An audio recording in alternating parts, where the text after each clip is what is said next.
Hey guys, Rusty here at Ugly HP. Today I have a '06 Cadillac DTS, and we're gonna show you how to diag this alternator. So alternator's not charging. These have a high BCM, PCM fail rate that causes the alternator not to charge. So what you want to do is we need access to this red wire, and you have to be able to unplug and plug it back in with it running. So the radiator does have to come off to change this, so we just went ahead and took everything apart. We already kind of checked it by a different method, but this would be an easier method if you're already gonna have to take it off anyways.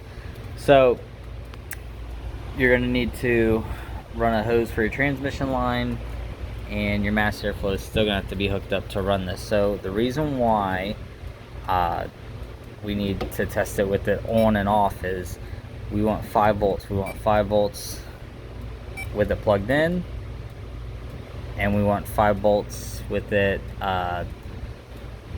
unplugged, and that would mean everything's working correctly. If we're missing 5 volts with it plugged in running, not off, because right now we're off, and this is what you get. Even if you do key off engine on, you're not going to get any voltage, and I'll show you that right now.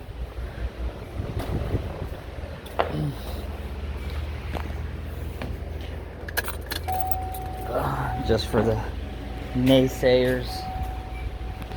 Okay, so right now we are still 0 volts, 0 volts. We're going to unplug. Nothing. Alright, so now we're going to start it. And the reason why you test it plugged and unplugged is because if you have no voltage with it plugged in and voltage with it unplugged, you know it's the alternator. So with 0, 0 plugged in, we're going to unplug. We're 5, 5. So that means the alternator's bad.